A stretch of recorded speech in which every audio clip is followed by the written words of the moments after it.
So I welcome you all into this carving session of permanent mandibular canine. These videos have been made by Dr. Rahul Hazre, and here I am providing a voiceover. As you can see in this particular diagram, each and every aspect has been made very clear. You can refer to it whenever you require. Here we have demarcated the crown and the root and now started by removing the excess amount of wax from the mesial and the distal aspect. Okay, you must remember that mesial aspect, on the mesial aspect, the mesial COC, the mesial crest of curvature, is slightly positioned near to the mesio-incisal angle and it's almost straight. The mesial outline is almost straight compared to the maxillary canine, which was not that much straight. Okay, and on the distal aspect, the distal COC is more incisally placed as compared to maxillary canine, but lower than the mesial COC, as you can see in this particular diagram. Also do note that the distal outline is not that much rounded as in the maxillary canine. So here we are making the buccal COC. Remember that the labial outline, the buccal outline of the canine is not that much curved as it used to be in the maxillary canine. Here it's more straight in comparison to it. And the lingual COC, well, the lingual COC is on the same level as seen on the maxillary canine. So here we are rounding off the line angles so as to get a more natural appeal. And also do remember, in general, there are few differences between the maxillary and mandibular canine that have been well illustrated in the book of Wheeler's. But I'll like to point out a very basic difference which will help you in spotting too. That is, the mandibular canine appears more elongated, a more longer tooth, just because it is mesiodistally narrower as compared to the maxillary canine. The maxillary canine and mandibular canine, when they are placed together, you will see that the mandibular canine will appear more elongated as compared to the maxillary one. Now you can see we have made a very nice buccal ridge, and you would have noted the procedure when we started it. It's similar to that of the maxillary canine, and it's a ridge which connects the cuspal tip, canine incisal tip, to the base of the crown. Now we are offering this lingual tapering. As you can see, the crown, when it is seen on the inside from the incisal aspect, it appears to taper lingually. Therefore we have made this triangular cuts, and as you can see now, sir is working on the lingual fossa.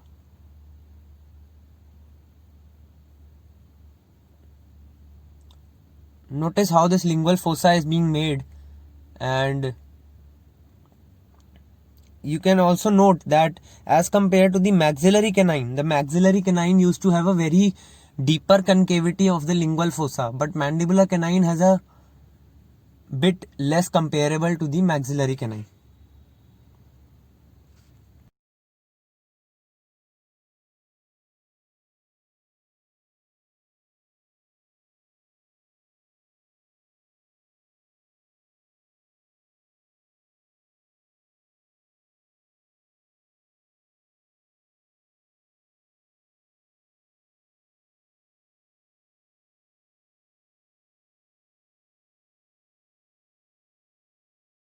These are the adjustments being made so that each and every aspect looks a bit more natural, and at the very same time we are restoring the dimensions also, so you can get a nice view of it in this particular video.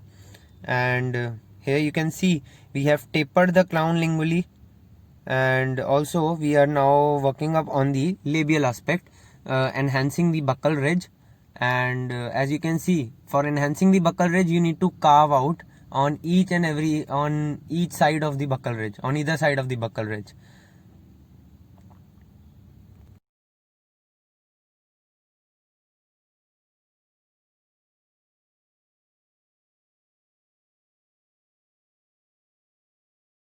You can see the distal aspect, how this roundedness has been provided, and how small concavity has been produced on the incisal aspect of this distal outline. Yeah, there you can very precisely see this. And notice now sir is marking out the lingual fossa so as to create a W-shaped lingual fossa, which is very typical of the canine. And at the very same time, we are also marking out the areas for the mesial and the distal marginal ridge, as you can see. So when we will carve within these contours, within this outline that sir has made, you will get to have a W-shaped fossa, a mesial marginal ridge, as well as a distal marginal ridge. So all these three things would be made if you follow this particular outline.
Now you can see how the crown appears from each and every aspect. You have to compare these each and every aspect of your carving from the view that sir is providing as well as from Wheeler's. You'll get to understand that a particular step is completed when both of these look similar to your carving. So now what we are doing is the typical root formation procedure that we follow in each and every step of our carvings. We try to create a cuboid of wax beneath the crown, which is in line with the crown. Okay, so as you can see, excess amount of wax is being removed from the mesial and the distal aspect. Same would be done on the buccal and the lingual aspect. Also do note that how we are providing an apical convergence to this particular root in the very first step, so that less amount of work needs to be done post this. So here you can see now sir is removing the excess amount of wax on the edges of the cuboid so as to form a pillar of wax beneath the crown, which is in line with the contour or the shape of the crown. As you can see, that has been made. So roughly the root is ready. Now what we need to do is provide a very nice rounded finish to this root, and there you can see we have started the procedure. Sir is now rounding off the line angles and also removing the excess amount of wax which is present on the junction of the crown and the root. Now post that we'll start rounding off the edges of this root, the line angles which have been produced. Now do make sure which side of the carver you are using, and note how sir is providing these strokes. We have fast forwarded the video so that it's not too much lengthy and you can comfortably see it in one sitting. So as you can see now, roughly these strokes have been provided, but now we need to smoothen these strokes, otherwise that would look a very untidy in the last view. So now as you can see, we are rounding off the line angles and also providing the strokes in a way that they don't leave a very unaesthetic appeal to the crown.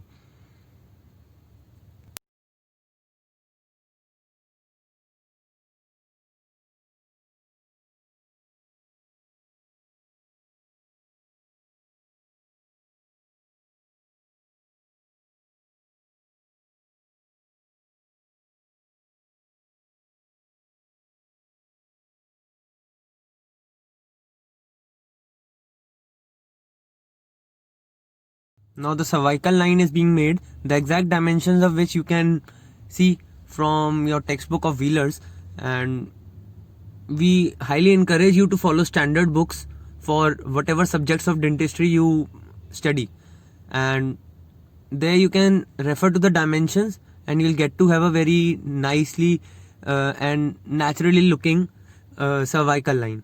And as mentioned previously, we'll go with a series of steps for making the cervical line. We'll first make the cervical line with the help of tip of the carver, then again erase it with the help of the carver by carving out the cervical line, then again mark it out, then again carve it out. So that would give a very natural appeal, and crown and root would appear naturally distinct. It would not look like a carver has been used to make that cervical line.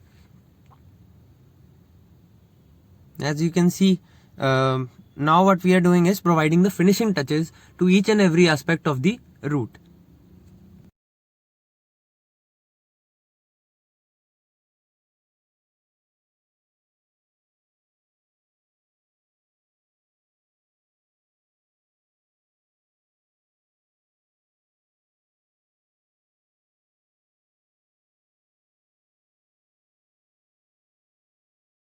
Notice how we are making the developmental depressions on the concerned aspect of the canine, and you can follow these and make them according to whatever the concerned instructor or whatever the teacher in your particular college has taught you.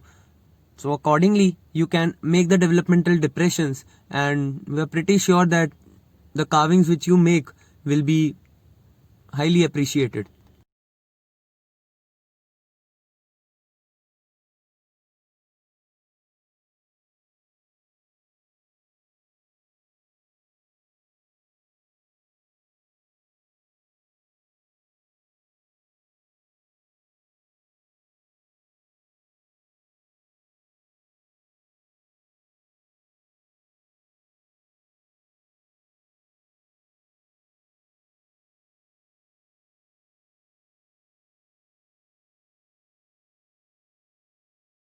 Also notice how the roughly made depressions are being finished with the help of this polishing cloth.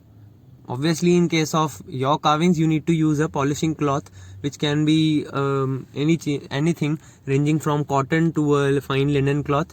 And notice how the depressions are being finished so that they don't look unaesthetic.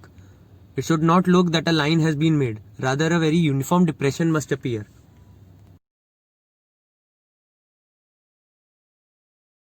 Now let's view the carving from each and every aspect so that you can get to have a very fair idea whether the carving that you have made is in par with what sir has made or not. And on this very step you will get to know whether the carving has been made completely or you need to do certain finishing touches, whether it would be approved or not. So you'll reduce the brightness so that you can very well appreciate the contours and crest of curvatures and the cervical line and the depressions. Each and every aspect is being viewed, and you can very well differentiate each and every characteristic of mandibular canine. Thank you.